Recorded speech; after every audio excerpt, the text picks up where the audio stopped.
Inilah kisah Kenshin dan Kaori, seorang pemuda kaya yang menyamar kerja sebagai cleaning service. Versi Kaori TV, episode 451. Terkagetnya para pelamar kerja yang mengetahui cleaning service dipanggil tuan muda dan dihormati banyak pegawai yang penting. Mereka calon para karyawan itu yang hendak menunggu wawancara, menjadi malu rasanya, bahkan merasa khawatir tak akan diterima kerja. Runa dan ibunya, Dita dan kakaknya, mereka juga sama, sungguh tak menyangka, di balik megah perusahaan ini, di balik banyaknya pegawai kantor yang berseragam rapi, di luar dugaan, pimpinan tertinggi di sini, seragamnya hanya biasa, pekerjaannya sederhana, hanya cleaning service. Luna dan Dita terharu. Mereka sangat tak percaya melihat kejadian di depannya. Setelah hal itu semua, pegawai HRD-nya pun bilang, "Kalau gitu ayo Mbak masuk ke kantor lagi. Kita akan mulai wawancara." Luna dan Dita diajak masuk ke dalam bersama pegawai kantor HRD. Mereka melewati calon karyawan yang sedang menunggu panggilan.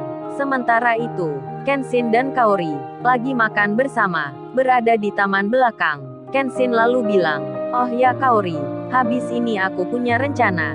Mungkin hari esok, aku akan melihat perusahaan miliknya ayah, yang jarang dikunjungi. Ini tadi saja ada yang salah." Para pegawai HRD itu langsung saja memutuskan menolak orang yang akan wawancara. Padahal pelamar itu sangat butuh kerja sekali. Sampai ibunya mengantar, berharap anaknya diterima, karena lagi butuh uang untuk bayar kontrakan rumah. Pasti Kaori, di luar sana banyak yang mengalami masalah serupa. Makanya esok nanti, aku ingin melihat sikap dan kinerja pegawai kantor yang ada di perusahaan lain, khususnya milik ayah, yang sangat jarang diperiksa. Kaori menjawab, "Kalau gitu aku ikut ya Sai. Pingin juga melakukan kerja begitu. Kan bosan juga ya, kalau kerja hanya di kantor saja." Kenshin menyahut, "Ikut gimana maksudnya Kaori? Ikut memeriksa gitu ya, menyamar kerja seperti aku ini? Ya nggak mungkin Kaori, secara gitu kan kamu, pakai baju apapun, tak berhias sekalipun, tetap saja kamu cantik, pasti banyak mengundang perhatian.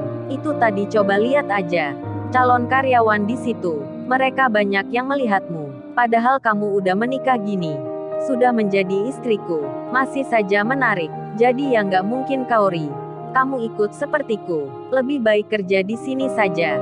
Mendengar itu Kaori cemberut, ia lantas bicara, "Nggak mau saya aku, entar malah kamu yang suka. Pasti deh nanti banyak menemui cewek-cewek yang cantik, yang jadi pegawai di situ. Mereka akan suka kamu." Kenshin menyahut, "Suka gimana? Kan aku ada kamu, istriku yang paling cantik, paling menarik, mana bisa aku melihat yang lain. Kamu kerja di sini aja ya. Kan periksa perusahaan itu, aku juga nggak lama, lagian pulang nggak menginap, aku pulang setiap hari, kayak kerja biasa, masa gitu kamu harus ikut? Kan malu dilihat tetangga." Hahaha, Kenshin tertawa, lalu Kaori bilang, "Terus kita berliburnya kapan Sai? Katanya akan ke London, kok belum juga kita berangkat?" Kenshin menjawab, "Kan udah aku bilang Kaori, waktunya ditunda dulu, di sana kan ada meeting. Ada para pegawainya ayah. Entar kalau ada yang ganggu kita gimana? Coba bayangin aja, kalau tiba-tiba mereka datang, mengundang kita ke tempat meeting. Kan nggak enak Kaori, sama aja kita nggak liburan. Jadi tunggu aja ya, meeting di sana sampai selesai. Baru kita bisa bulan madu. Aku nggak melupakan itu." Kenshin mendekat ke Kaori, berbisik mengungkapkan maksudnya. Kaori pun mengerti, lalu ia menjawab, "Ih kamu Sai bicara apa sih itu? Nggak boleh tahu." Kaori tersenyum. Kenshin menyahut, "Nggak boleh gimana? Kamu kan istriku, masa pingin punya anak nggak boleh?"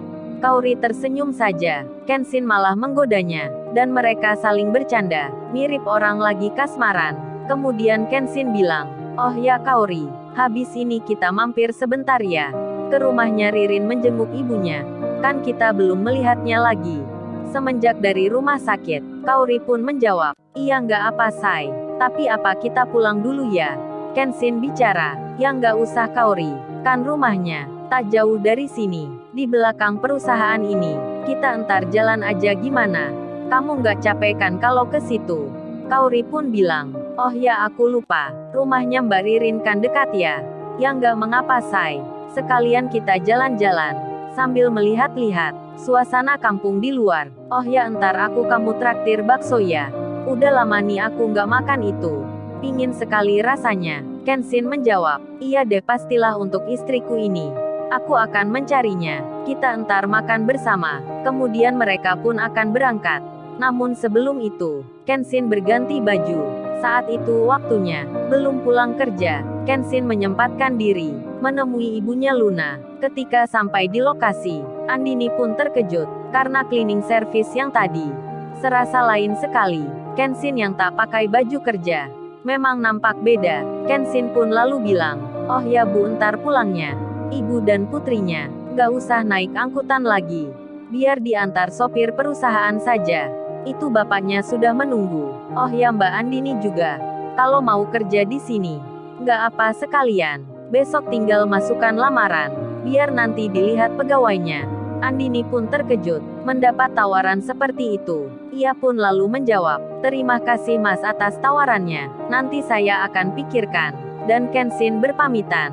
Namun ia jalan sebentar untuk masuk kantor HRD.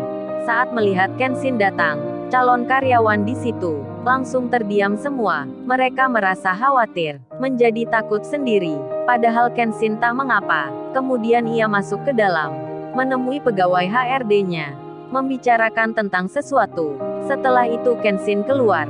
Ia bersama Kaori menjenguk ibunya Ririn. Sementara itu, di lain tempat, di salah satu perusahaan, seorang pegawai kantor yang punya jabatan penting lagi bicara marah-marah. Pegawai itu bilang, kalian ini gimana? Jadi customer service kok bodoh sekali. Sudah berapa kali saya bilang, kalau ada tamu yang datang, jangan buru-buru telepon atasan. Tapi kalian masih mengulangi, terutama kamu Monica. Nah kalau seperti ini, orang-orang kantor kan nggak dapat pemasukan, nggak dapat tambahan uang. Itu karena salah kalian. Mereka akan marah. Bisa-bisa nanti kalian dipecat kerja karena tak bisa kerja sama. Ingat Monica, gua yang masukin lu kerja di sini. Jadi masa gini lu balasnya?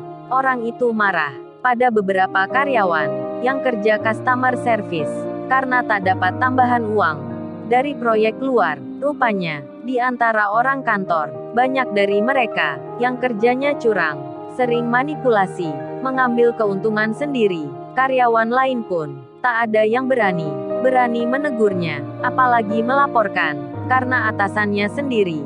Sama saja begitu, masing-masing orang cari keuntungan. Dan perusahaan tersebut adalah salah satu di antara sekian yang dimiliki ayahnya Kenshin, yang jarang diperhatikan, karena memang perusahaan itu bukan dari bagian yang besar, yang masuk 73 nama, tapi hanya sekedar tambahan. Ayahnya Kenshin membelinya dari pengusaha yang bangkrut. Rupanya, bos besar punya banyak sekali pabrik-pabrik tempat usaha yang bergerak di bidang yang lainnya. Beliau memang jarang memeriksa satu persatu perusahaan itu, hanya percaya pada orang suruhan karena kesibukan yang begitu padatnya. Kemudian Kenshin sendiri, yang bersama Kaori saat ini. Mereka menjenguk ibunya Ririn. Kenshin dan Kaori disambut dengan hangatnya. Ririn pun belum pulang. Setelah beberapa saat, ketika jam 5 sore, Kenshin pun berpamitan. Kemudian Kaori bilang, "Say, ayo kita cari bakso. Aku pingin nih dari tadi." Kenshin menjawabnya, "Oh ya Kaori, hampir aku lupa. Kalau gitu kita menyeberang jalan aja Kaori. Di sana ada yang jual sepertinya." Kaori pun mengiyakan. Setelah berjalan sebentar, akhirnya yang dicari ditemukan. Kaori dan Kenshin masuk ke dalam, ke tempat warung makanan, yang ada baksonya. Duduk mereka saling berdekatan. Sesekali Kenshin memegang rambutnya Kaori. Kenshin menggodanya, seperti orang pacaran. Lalu tiba-tiba, datanglah seorang perempuan, masuk ke warung itu. Sang pemilik langsung menyapa, "Ada apa Monica? Kamu kok sedih begitu? Sudah 3 hari ini, pulang kerja selalu begini. Apa ada masalah dengan pekerjaanmu?" Monica menjawabnya, "Gak ada apa-apa Pak." Monica hanya lelah saja. Rupanya, Monica ini, yang dimarahi pegawai tadi, adalah anak penjual bakso, yang kerja customer service di perusahaan itu. Setelah pulang kerja, seperti biasa, Monica membantu ayahnya berjualan di warung, dan ia yang pakai seragam kerja, lalu membawakan bakso untuk diberikan ke pelanggan. Monica mengantarnya ke meja Kenshin dan Kaori, sambil ia bilang, "Mari ini Mbak, silahkan baksonya." Di saat memberikan itu, nama perusahaan di baju Monica terbaca oleh Kenshin dan Kaori. Kenshin hanya biasa, ia juga tak merasa kalau perusahaan itu salah satu milik ayahnya. Kenshin dan Kaori pun makan bersama. Lalu ada lagi orang yang datang. Rupanya teman kerja Monica, sesama customer service. Mereka duduk di kursi yang tak jauh dari tempatnya Kenshin. Monica dan temannya saling bicara tentang masalah pekerjaan yang hari-hari ini sering dapat masalah. Supervisornya sering marah. Temannya Monica curhat sampai bilang ingin keluar kerja. Di saat itu, Kenshin dan Kaori mendengarnya. Dalam benak mereka bicara, merasa kasihan. Kaori pun sampai bilang, tiba-tiba ikut bicara. Kaori bertanya, "Maaf sebelumnya, banyak kerja di mana? Kok sampai segitunya?" Supervisor jahat ke anak buahnya. Monica pun terkejut. Pelanggan di samping mendengarnya. Lantas ia menjawabnya, "Oh ini Mbak, saya kerja di PT Persada Alam. Ini seragamnya." Monica tersenyum. Kemudian Kaori bilang ke Kenshin, "Saya coba aja lihat saya perusahaan itu milik siapa. Kok segitunya pegawai kantor, nggak baik pada bawahan." Monica pun tak mengerti. Dalam hatinya bertanya, emang apa hubungannya dengan cowok itu? Dan saat Kaori bilang begitu, Kenshin menjawabnya, "Iya deh Kaori, nanti aja kita cari tahu. Sekarang ini habisin baksonya." Monica pun melihat wajahnya Kenshin. Begitu pula temannya. Mereka belum mengetahui kalau cowok yang di dekatnya adalah anak yang punya perusahaan. Kenshin pun sama, belum tahu juga kalau perusahaan itu adalah milik ayahnya. Lalu, bagaimana kisah selanjutnya? Subscribe channel ini untuk episode berikutnya. Terima kasih.